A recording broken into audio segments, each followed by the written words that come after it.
love that one because it's the truth. All right, here we go. So I'm here with John Cheplak. If you're not familiar with John, John coaches, trains heavyweight in the industry. Some of the biggest and brightest. I actually personally coached with John. It has been a life-changing experience for me and my business. John, tell us a little bit about your background, man. Yeah, man, I've got the best well, first of all, thanks, brother. It's good to be with you and operate in that same zone that we're both all about, and that's contribution, man. That's what I dig about you and the people that that are in our circle. I've got the best background on the planet to be a real estate guy, a coach, and a trainer. I was a bouncer in a teen nightclub. I was the janitor, and then I drove underneath the Space Needle after I did those two chores and loaded up seafood orders for restaurants and grocery stores and drove a route about 100 hours a week. And mom said, work half as hard to get into real estate. So anyways, fast forward, so houses, did sell houses, a lot of them. And then I watched people fail. I was a young guy trying to start a family out, and I knew the struggles I had getting up and going in real estate, and I watched other people fail, and so I raised my hand and said, I want to help people. And so I evolved, and I was a branch manager, and then I ended up doing some really neat things because I had great leaders that got out of the way, but gave me tremendous value and didn't control me, transferred their skill sets, their brilliance, and then allowed me to show up or fail. I chose to show up. My last job, I was GM of Pru-Cal, Nevada, Texas. And then about 16 years ago, I went out and started doing this speaking, coaching, training thing. And here I am. So I do the coaching, speaking, training for top teams, top real estate brokerage firms, and then play in the software arena with a human resource recruiting software platform. And I just dig seeing people grow, man. Here we are. Absolutely. So one of the things you talk about, you kind of have a totally different spin on leadership. And I know it's vastly changed my trajectory of how I lead my businesses. But, one of the things you first said to me, and this goes into the title of our what we're talking about today, is that, leaders, you're not in the real estate business. So tell us a little bit about that. Sure. And it was my mentor, who I always want to give attribution to, is I think the person that many people have impacted me and been so generous, but Ed Kraftchow really moved me when I came to Pru-Cal, Nevada, Texas, and he said, welcome to Prudential, California, Nevada, Texas. And mind you, I'm a 32-year-old kid at that time, and I'm going to be over a bunch of managers in 3 states that are doing really, really well, right? And or 34, I think it was, somewhere there. Anyways, I was a punk to them. And he said, you'll do really, really well if you get this. You're no longer in the real estate business. You're in the human resource, human attraction, human development, human behavior business. If you base all of your activities on a daily basis on that first and real estate second, you're going to win. And I think just real quickly, where I look at where we're at today, we're chasing all the mechanisms. I need another mechanism. I need another tool. Another shiny object. Yeah. And it's a shiny object piece, but I think it's also not only that, even if we take away the ones that are distractions and take a look at the main ones, your CRM that's right, that's working, and your video platform and your lead gen. The challenge is we're so zeroed in on the mechanism and the mechanics, we're missing the single most important thing, and that is the development of the human being. Because you can have the best of everything, but if you don't focus on the human being first, that's the issue. Because here's the truth. So you want to bump your conversions up. Okay, good. Doesn't matter if people are leaving you. Right. What are you going to do? What your mechanism, your lead gen is, I have people that have to turn off when I first start working. They have to turn off the leads because there's an attrition issue that happened and people aren't handling them. So we are in the human development business, but here's the single most important human you have to develop. And our buddy Chris talks about it. That's why we get along well too, is you got to develop yourself first. Mm-hmm. You got to develop, you can't understand and serve and support people until you really go to your deepest of waters. And so what I discovered when my mentor shared that with me, and I focused in on it and have stayed obsessed with it to this day, everything changed for me. And today, and as you expressed, it's changing for the leaders that really align to this. It's counterintuitive. And it's not what sells, because people want to buy the object, but I'm not into what sells. We're into a result. So there's the business, in my opinion. Yeah. So, if for people that are out there running brokerages and running teams that want to grow, what's one piece of advice that you would give, in today's climate, how do you become a better leader? Sure. I think the first thing is pull out Maslow's hierarchy of needs and live by it. Your asset is the human being. So study that human being, right? I mean, people have investments. Well, they study that investment. They study that market. How much study are you doing? Listen, here's what's really scary. You have an elevator asset. What's that mean? Well, your asset comes into the office, up the elevator, checks in, and sometimes, maybe you don't have bricks and mortar, but stay with me in the analogy here is that, and your asset goes home at night and doesn't have to come back. That's simple. Like if you don't acknowledge them enough, yes. People are so split fee shares of stock drunk that they're missing, again, they're missing the target there. So, it's number one, study Maslow's hierarchy of needs. We need food, water, air, shelter. We need to belong. People aren't joining your opportunity. They are joining and leaving or staying with an experience. Create experience. You're in the moment creation business. So you made a good point, which I'll never forget when you said this to me, and this has stuck with me. If it was about split, one company would come out with the best splits, and everybody would work for them, right? That's the one. I love setting that trap, and I say, what's the problem? How come recruiting splits? I said, really? So how come one hasn't put it together? How come, and listen, every brand has its problems and every brand has its victories. We're not brand specific. I mean, you could look at the top 3, 4, 5, 6, and what is the top? I guess the top is who says it. I mean, yeah, we look at numbers, but I'm not here to argue that fact. But, Sure. But guess what? They've got, at a macro level, the principles, the values, the marketing that they use, the branding they use. But how come one office over here does well and another doesn't? Well, because you have a different leader over here than the one over there. So again, a human being. It's all about a human being.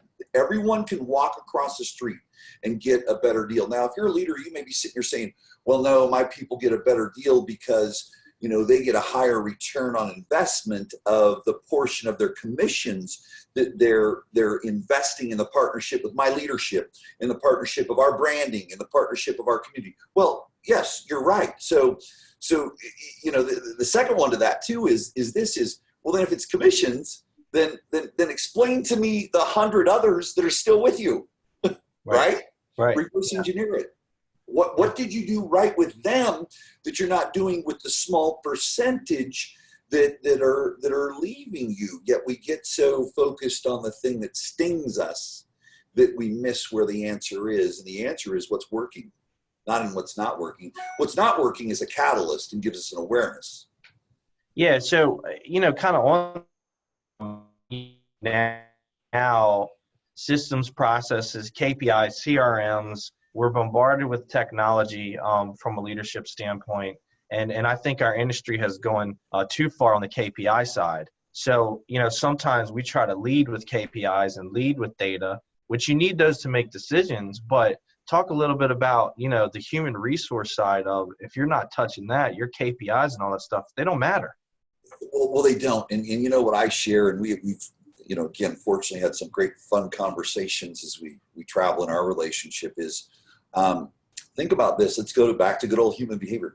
No one's inspired by your to-do list. Yeah. No Absolutely. one's inspired by your to do this. And for any of you out there that have children, when's the last time your kids did everything you told them to do? Now I'm not saying real estate agents are children. We're human beings. No one, they got into the business to make a bunch of money. I'm sorry. And you can think they're hallucinating and dreaming, but maybe you were that person too, because raise your hand if you were ever a new agent. I'm going to have freedom and I'm going to make, I have unlimited income. Well, if you're successful right now, you're someone's listening to, watching or listening to this, someone guided you, but you didn't want to be beat down. So now we come back to another principle. See, the number one way to get a human being to make a choice, make a change, move into productivity or higher productivity is self-discovery. So we've got to have a context, and we've got to have accountability, and we've got to have commitments. But here's the kicker. The minute you tell 99% of all human beings what to do as far as a number to hit, you've probably set yourself up for a losing outcome. And I'll tell you why. Because they don't own it. It's yours, not theirs. Well, but John, how do I guide someone? You frame people in. You frame people in. See, because the heart chooses, and I hope that y'all think about this with your marketing to the consumer. I hope y'all think about this with your marketing to recruits. I hope y'all think about this as you're trying to get a human being to, you're trying to facilitate the change in behavior, because you can't change someone. You can facilitate the change. Well, the heart chooses, the mind justifies. Mm-hmm. So that means emotion chooses, logic justifies. Now I want you to look at your recruiting. I want you to look at your consumer marketing. I want you to look at marketing the consumer. I want you to look at how you're trying to get your agents to take action. Are you leading them with logic? Probably. You can make more money with me, and you can dollars instead of going to, let's talk about the human experience, because real estate isn't who we are. Real estate is not who we are. It's what we do to experience who we are at the highest level. And so it's the art and the science. And that's where, people like you and your peers, that's where that big breakthrough is. It isn't more leads. It's just right. Not. It's right. More of the right people and leading them the right way and getting them to declare, getting them to commit, and then you holding them accountable. Absolutely. Yeah. And another thing I think that I learned from you is you can go out and chase more transactions, or you can go out and chase people that will help you chase more transactions. And I think that was an aha moment for me. Yeah, it really, really is, because here's the law of averages that you have to look at. And, again, these are averages. So, and I tell people this, I don't know that I'm the sharpest tool in the shed. I've hung around a long time. I find really, really smart people.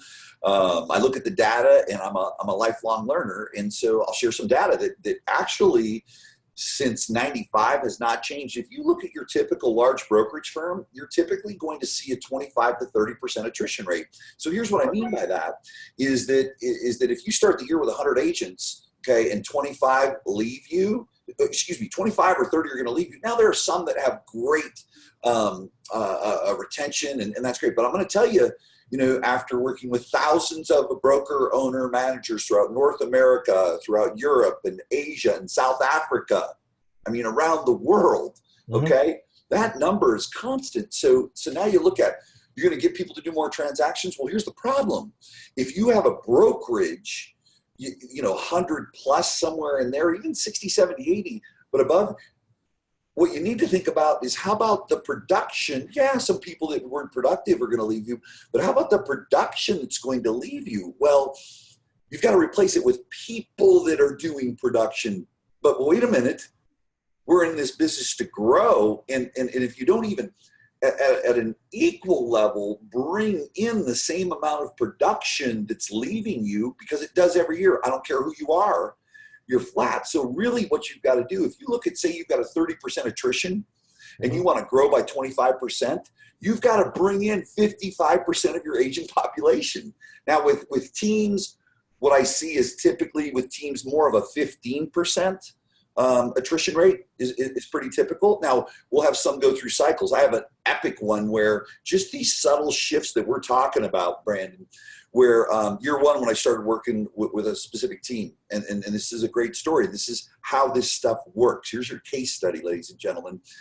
And I'd come on where there were some challenges. And at the time of the challenges, I could see that, oh, we're going to have some people leave. But that's okay, because I know the solution. Sure. So we went from an 80% attrition rate of a top team in the world. Yeah.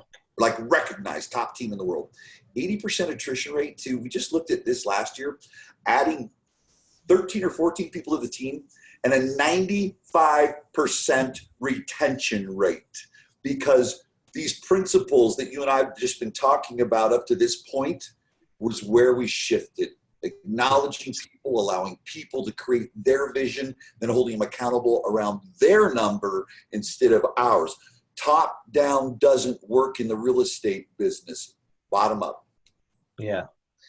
Well, John, man, I just have to say, I hope everybody that's out there that's paying attention to this really takes note of, if you're in a leadership position, understand the human resource side of it, and really understand that you've got to lead people. It's not just KPIs and what CRM you have and what splits. And man, you are an absolute gem to our industry, and we're lucky to have somebody like you that helps some of these top teams and brokers out there. And, I can't thank you enough for taking the time today so we can, help get this out to the masses to make everybody else better. That's right. My privilege, brother, because, what we do is when we share what we've learned and what we've put into action, we get to learn it twice. And then what you and I both know is that if we stay in contribution, we stay attached to that process, our outcomes are going to be pretty good. They just are, so absolutely my privilege. Well, really appreciate your time today, man. Thanks, brother. All right. We'll switch to you interviewing me. Yes, indeed. All right. We're recording. Hey, everyone. It is John Cheplak, and I am here today with my good friend, peer, colleague, and a true leader, but most importantly, a contributor in the real estate industry, Brandon Brittingham of the Maryland, Delaware group of Long and Foster. How's it going, brother? Good, man. Thanks. Thanks for having me today.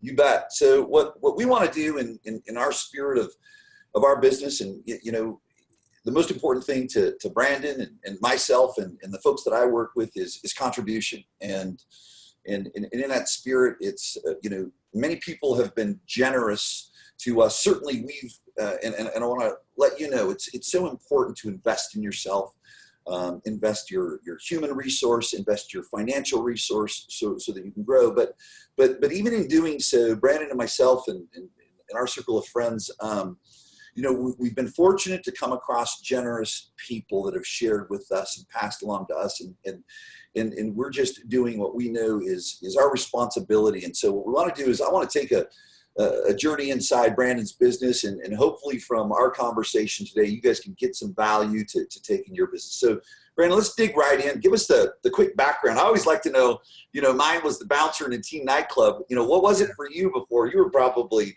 I don't know, PhD or something like that, man. You're one of those smart guys. What were you doing before real estate, bud? Well, I don't know about if I was one of the smart guys. I think, if you look at my past, I think it kind of tells the story of the success in real estate. When I was young, I started, I was in the retail clothing world. And actually one of the first businesses I was successful at was creating like tailored suits for people. And so one of the stores that I had was, you could come in, we would tailor you, send your measurements off to Italy. In a couple of weeks, you get a really good, get a really good suit. And, kind of that care and that concierge service and that level of intimacy that I had with a customer, was just a great experience.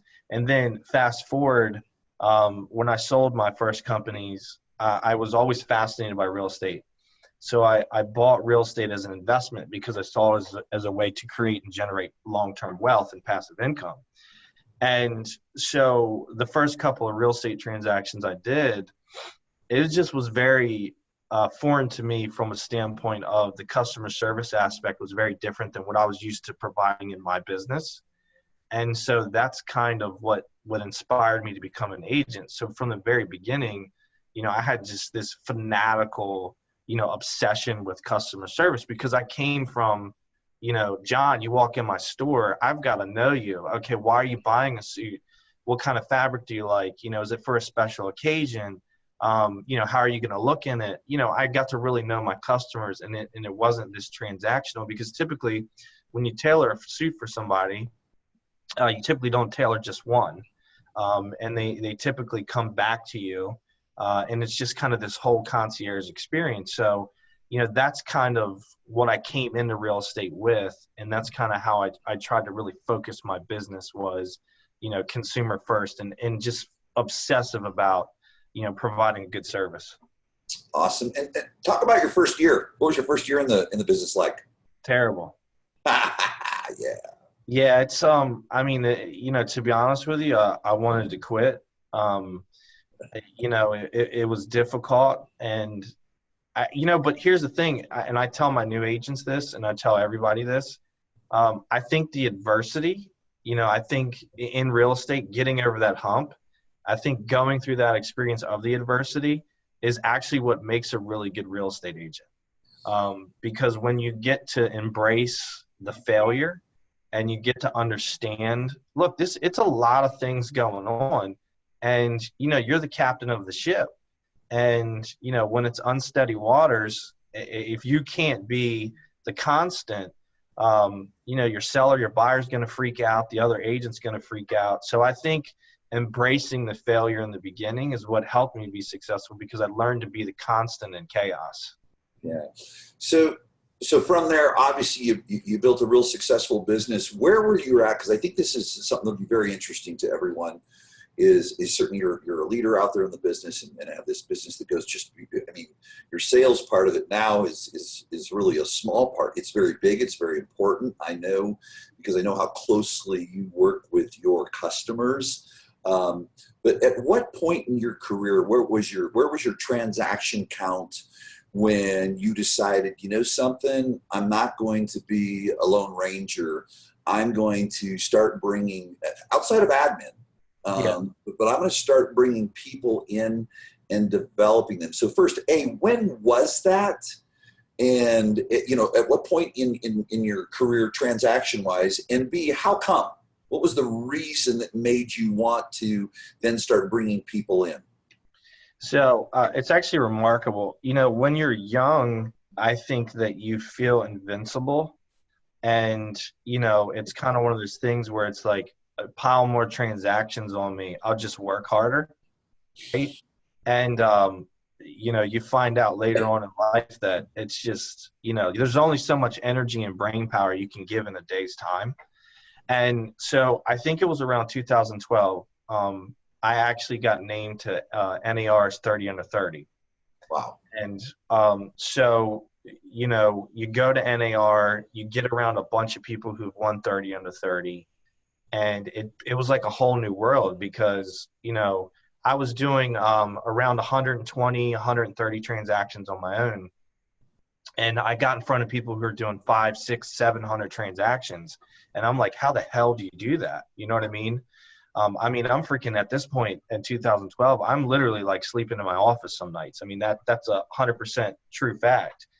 And so people that I got around that had built these huge businesses had said, you're not going to be able to run like that forever. And you've got to figure out, building around yourself and teaching other people how to do what you do. And I think the first time that you hear that, it scares the hell out of you, because it's giving up control. And it's giving power to other people. And I think, when you're young and you feel that, probably had a really big ego where I don't need anyone's help. And so when I started to think about that, And I saw these great businesses that people built. And then I started thinking, do I want to work 7 days, 14 hours a day for the rest of my life? That was kind of the epiphany of, we need to shift to build a team, because I can't run like this forever. It was a hard lesson, man, because, the ego and your own pride of saying, you can't run like this forever and you need help. It was frankly a humbling experience for me. Yeah, absolutely. Well, and that takes me to another place though too, because you've built, and we'll get into that, you've built this business around the sales side of it, from property management, concierge, and all these other services that you have. But what's interesting, there's this big, and I want to dig into this, because there's this thing of, you need to scale and you need to get out of sales, and you need to. And yet your dynamic, are you still selling? Are you not? And there's a lot of judgment around that. Yet what's really interesting is you'll watch people, get totally out of sales, and they're just running it and that's supposed to be the right way to do that. Yeah. But you're an example of it. It's what I believe in. There's a lot of right ways I should do things, because I shouldn't be trading hours for dollars in this part of my business. Sure. But there's this thing that what makes us feel good, it's more valuable than that stinking leverage conversation. So talk about, first thing I want to go to is just real quickly an overview of, let's kind of go fast forward to today of, what are all the businesses? You've got 15 or 1,200 rooftops, property management now? Yeah, 1,200, yeah. 1,200 rooftops, and then all of your other businesses around. Talk about all those real quickly around the sales side of things. So back up a second to, first of all, why, right? Why did I do it? Oh, yeah. And it was, so, this is going to sound crazy, but this is the honest truth. I built ancillary companies initially not for profit. Obviously, we want to make money, Sure. but we didn't say we're going to start this specific company because we want to make money. What I saw was, again, so fanatical about the customer experience. There were things that I couldn't control in a sale. So, we go to sell your house, your HVAC breaks 3 weeks from settlement. And now we got to figure out, can we get we going to charge? That whole experience that I can't control, right? So what I decided to do was close the loop. And how much of the experience can I control to provide a better experience? So naturally, the first thing we did was property management, because we had a lot of people that would ask us for it. And I think single-handedly, outside of the people that I hired, the reason why we dominated property management so fast was because of our level of customer service, of how we treat that experience, which in the property management business, we found there was a severe lack of customer service. Well, and let me interrupt real quickly, because it's so many people think, I think this is an example, correct me if I'm wrong, where these things are universal. Now, speed of response is critical with leads. How important was speed of response with the property management, and that having to do with you growing that? You live and die by it. Right. You're going to be successful. You're not going to be successful as far as your response time, for instance, on the same scenario, the HVAC break-in.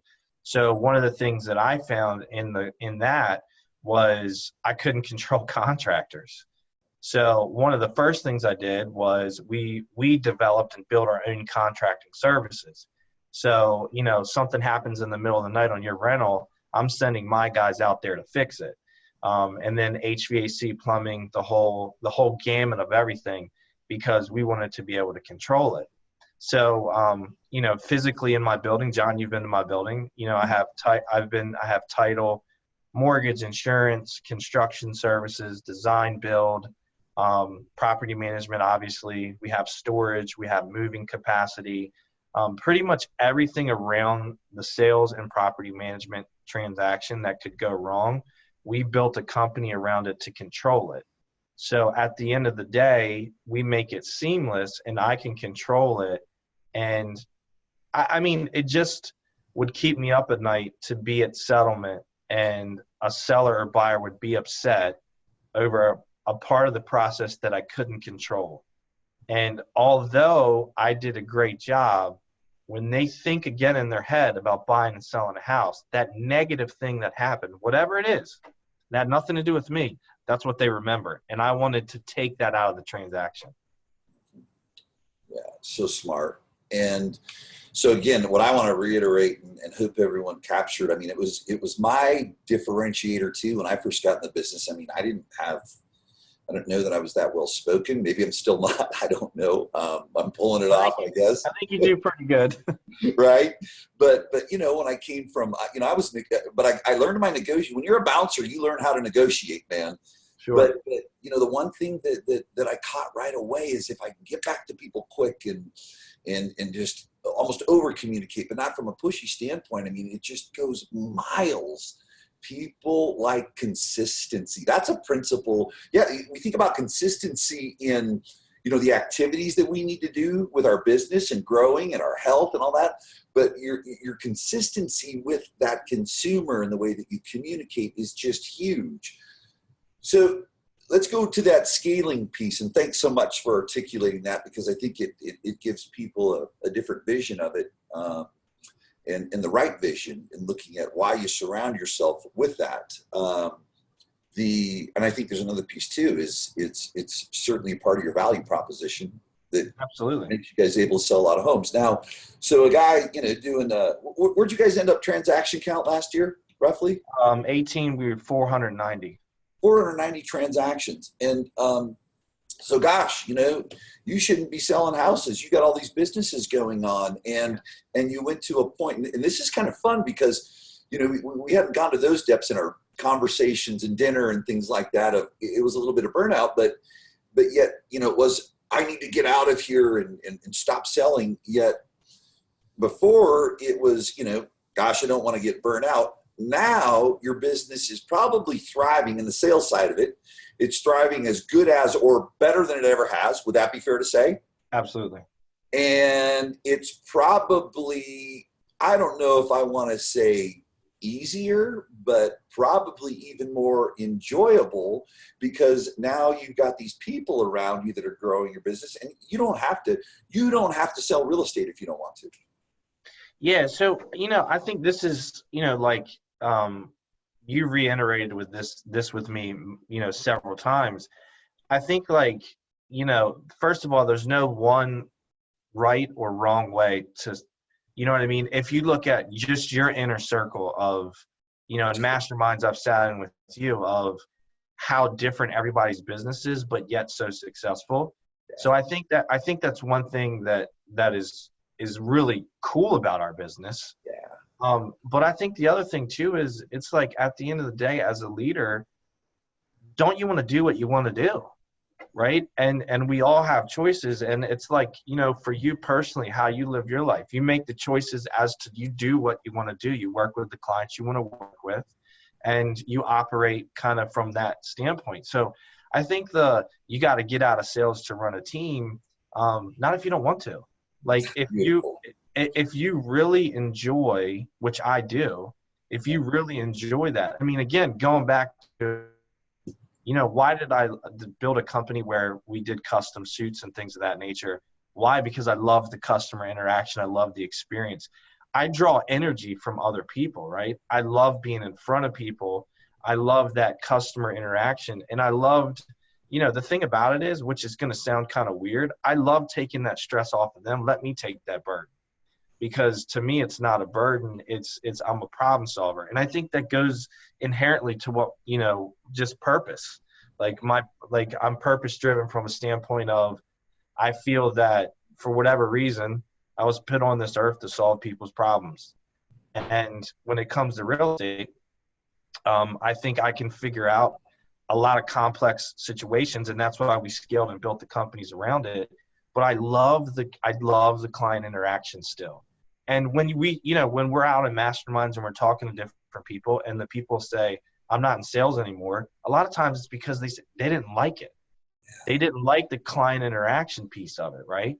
And if you're going to build these massive businesses and, you're going to be a leader and be an empire builder, do what you love, man. Do what you like. And I think that if you do it that way, You never have to get out of sales if you like it, because you're doing what you're passionate about. You're always going to be successful, and you'll build the systems and the teams around you to have that ecosystem. But I'm still in sales because I love it. And I don't foresee in the future of being out of it, because it's a driver of energy for me every day. I equate it to an athlete. It's me being in the game, and I love being in the game. And right now I can still dribble and shoot. So I'm yeah, staying. well, Jordans, right? Yeah. Yeah, we got our Jordan collection. What would you say in the last year that you've done in your business in leading people that most people would think, it had it seems so simple and almost funny to do, but not funny to do, but you did it, and it had the biggest impact on your culture and your people. What was one shift? Was there one thing that really stood out to you? I think it's what I learned it from you is acknowledgement. I think we get caught up in splits and what you're paying people and bonuses and what you're giving them. Us all think the same. It's so great. And I think that sometimes we forget about acknowledgement of what people bring to your organization or the job that they're doing. And then I think sometimes as leader, and talking to other leaders all over the country, we have this conversation all the time, is sometimes we're so far removed from that new agent, from them climbing the mountain to be successful, that these little wins, we forget that they're little wins because we're so far removed from it. So we just think it's them doing their job, and we don't stop to acknowledge it enough. And I think that that is a big deal. I mean, it is a game changer to acknowledge your agents, your staff, for even the little wins. And I think not only that, I think a lot of us that are on this level think the same. We climb a mountain, let's just go climb another one. And we don't stop and celebrate the wins enough. And we don't acknowledge the people that helped us get there enough. And I think just changing that philosophy of celebrating the wins and celebrating the people that helped you has been a massive impact on my business. And I learned it from you. Yeah, and that was a little bit of a setup question, not for me to get the acknowledgement. Thank you for that, but to take everyone to another spot, and this is in Brandon just really articulated this and explained it real clearly, but I'm going to take it down to the simplest piece for all of you broker owner managers and team leaders. Is your blind spot is that you think that people hear the way you hear it, process it the way you process it, think the way you think, you're going to act the way you act. No. When we get in our rooms in that mastermind, you and Lindahl can be in the hallway going boom, boom, straight up, bam, right at it. And it's all right. Thank you. I mean, challenging each other, or Justin or Gary or all of your peers. I mean, it's straight up. You can't do that. Agents don't, and not say that they're lower, they're just a different mindset. It's a whole different mindset. And so it's like with marketing, really, because in marketing, we're enrolling the consumer. Well, we're trying to enroll our people to take action, meet your agents where they're at. And that's what you're doing beautiful. I mean, talk about your culture right now. I mean, I was just out there in December, and based on the way you're leading, how do you feel about your culture today? I mean, it's great, man. It's you have the agents holding each other accountable without me having to be in the middle micromanaging every situation. There's a competitive tension that's healthy, that they're running off of, and their contribution to everything, and their willingness to help, from the organization. And the other side of that is, what's been remarkable is my agents are now recruiting. They're recruiting. They're bringing people in to talk about joining us because of the accountability and the culture and the recognition. So it's been great, man. And the culture thing is overused in our industry, I think, and a lot of times it's misunderstood. But a good culture will fix your conversion problem and will fix your accountability problem. And that's a piece that you got to get right. And sometimes, if you feel that you have the wrong culture, you have people that don't fit that culture, you got to get rid of them. And I think understanding that is so very important. And I think sometimes that's an issue within our industry sometimes as well, is people are afraid to get rid of agents and get rid of transactions. But if it has an effect on your culture, you have to. The right culture, I mean, the growth that can happen in that, and the productivity and the efficiency. I mean, that. I mean, think about, you coach some of the top teams in the country, and if you even look at us, at how many people we have versus the amount of productivity we have, I mean, you have small teams out there that are out producing brokerages of 100 and 200 agents because they have the right culture. Yeah. Yeah. Here's a question I have for you, and I think it's a really good one for everyone to get your perspective, not just as a leader of a team, someone that's in the trenches, and someone that has businesses that surround it, but I mean from someone that sits with CEOs of real critical tools that we do need to have. I mean, we kind of joked a little bit about the bright shiny objects and things like that, but the different CRMs and video platforms and things like that. And so that's why I ask you this question, because, this is my opinion. I can be off. I don't know. But the neat thing is, hey, we all have our opinions. But the way I see it is our industry's kind of going like this: the haves and the have-nots.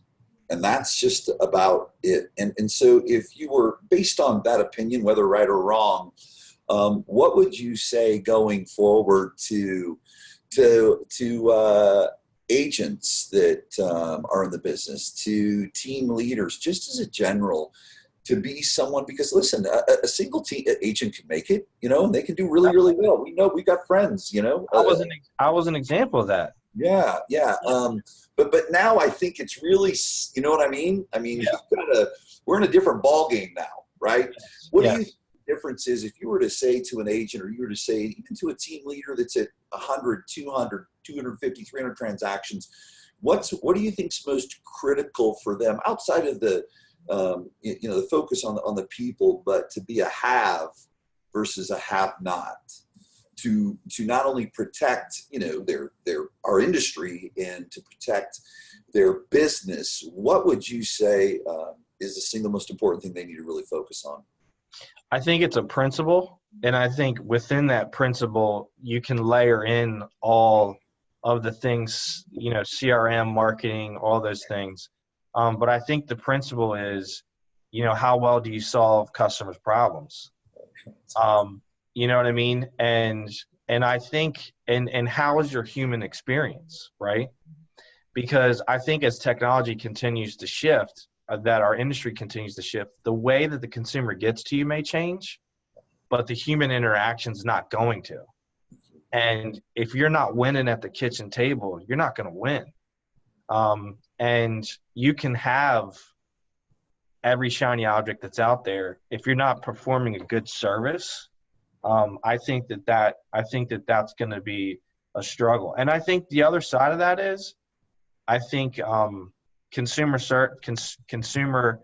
interaction, service, all that is such a huge thing. I think the other thing too is we really we've got to be marketers.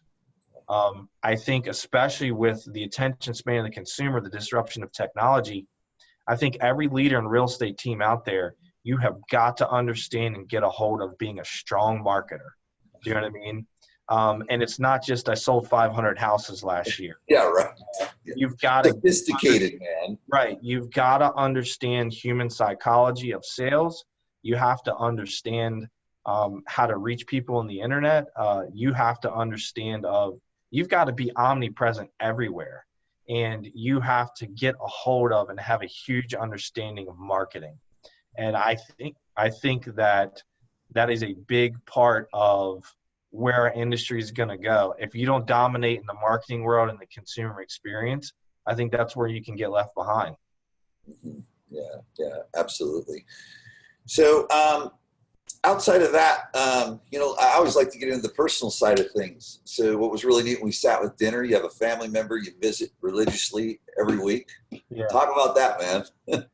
Yeah, so I think that so it's my grandmother. I think that we all have the why, and that I think gets overused too. But the great thing about this business is it afforded me the greatest reward that I've ever had, an award, and we've won countless industry things. I could use them as paperweights in comparison to the ability that this industry gave me, the ability to buy my grandmother a new house. And you know I'm embarrassed to put up a before and after picture because of the house she used to live in. And the initial driving force financially to be successful in this industry was having that ability to put her in a brand new house. So this industry has afforded me, and I'm blessed to have the opportunity where my grandmother lived in the same house for 40 years. Fell on some illness. Same with my grandfather, and I was able to build him a brand new house and put him in a brand new house. And it just, every time I go see her, every weekend, it's just a reminder of what hard work can do. And it's, it was awesome the day I was able to hand her the keys to a new house, man. Yeah, that's awesome. Well, and I wanted to bring that up because I think that what we see is, and I know that people in our industry struggle with it, is where is that? I don't know about balance. I think balance is overrated. I'd say a rhythm, find your rhythm, but it's most important that you have those, do what's going to fill your heart, because again, it comes back to what we've chatted about, man. The heart chooses, the heart, decides really what we're going to do, and the mind justifies. So lead with those activities and you interact with people and in your business environment, but also be sure and fill your heart in your personal spaces, because otherwise, and we've seen that with people, is they end up empty, and it's like, now what? Well, there's a lot more to it. So, here's what I'd say. If what I want to ask you, if someone's at that 50 to 100 transaction count, and they haven't, they're that point in deciding what to do. If it was you, coaching and consulting them, what questions would you ask them if they're sitting there considering, should I grow a team or should I just stay a single agent? What would you ask that person to help facilitate them to making a decision to go either way? Hold that thought for a second, because you just dropped a gem that I think we can't walk away from. When you talked about rhythm, not balance, but rhythm. And, one of the things that you said to me was, look back at the times that you were too busy or whatever, and then you didn't go see your grandmother on a weekend. Like, did that knock you off balance or knock your rhythm off? And when I thought about that, I was like, holy shit. We talked about that at dinner, right? Right, yeah. So I think that, balance or rhythm is key in what we do. But I think that whatever feeds your soul or your heart, that's outside of financial. Like, you've got to if you're going to run at the level we run at, you've got to have that, and you can't stray away from it, because I can personally tell you that the times that I have, it knocks everything off balance. And it's like such a small thing that you don't understand. But it's kind of like the analogy, if a plane's off by a few degrees, it lands 4 hours off of its destination, right? And it's one of those things where the smallest thing that if you're off balance on, because that provides you that rhythm, it knocks everything off balance. And I think that's an important part of running a company and running a business and being successful. Really good. And I'm glad you bring that forward, because again, it just brings back again full circle that we've got to show up as human beings. Absolutely. And to show up in that way, we've got to fill ourselves from the inside. So yeah, thanks for taking that a step further. Yeah. So I'm at 50 to 100 transactions, and I want to close with this one and any other final thoughts that you might have to share with everyone. That I'm at 50 to 100 transactions, and I don't know, should I grow a team, Brandon, or should I not? What would you ask someone? What are some questions you can leave them with to reflect on in their next iteration of their business and where they want to go? I think number one, future pace yourself. So where do you want to be? Do you know what I mean? 5 years from now, where do you want to be? And what does that look like? Right? And 5 years from now, do you still want to be selling 100 houses a year? And if you say, yeah, that's fine, right? There's nothing wrong with that. But also, do you want to create some passive income where you can teach other people how to do it? And you can start to build an asset. Because I think the other thing we have to think about too is that there's a value in what you do, and let's start building an asset that one day is saleable, right? And so start thinking about that for long term. And if you look at really wealthy people, they figure out multiple passive streams of income, right? So more people, I believe there's strength in numbers, and I believe that there's strength and power in other people's thought processes. And at some point, you just can't figure it all out on your own. So I'm a huge believer in build the team, because you're stronger together. And then what if one day you get sick or you get burnt out or whatever the case is, and your income, your sole income is dependent on you waking up every day and going to hustle another commission. Long term, man, that's tough. I mean, that's tough. So I think building the ecosystem that you can thrive in. And you know what in my opinion, the most rewarding experience is in life? Teaching another human being how to be successful and watching them grow. And I think that when we're talking about feeding the soul, that's one thing that money can't buy. And you bringing people into your organization and teaching them, I think it's healthy. I think what it does for you mentally and physically over the long term, man, you can't put a price on that while you're building this asset that one day you could sell if you decided to.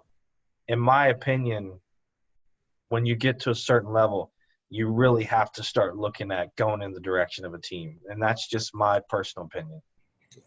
Well, and I think that ends us on a really good note. And I sure appreciate you. And that piece that he's talking about is the cross-pollination and collective genius.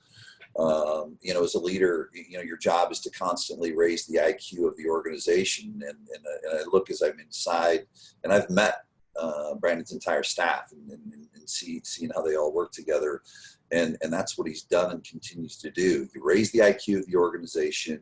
You have this collective genius, but the key piece that comes into play is when you teach something to someone, when you contribute to someone, you're giving back to yourself. They say, you learn it twice. It's a 10X thing. So be a contributor. My brother, thank you. Appreciate it, man. I look forward to the journey, man. Let's keep charging on and growing, baby. Absolutely, man. Thank you. Bet.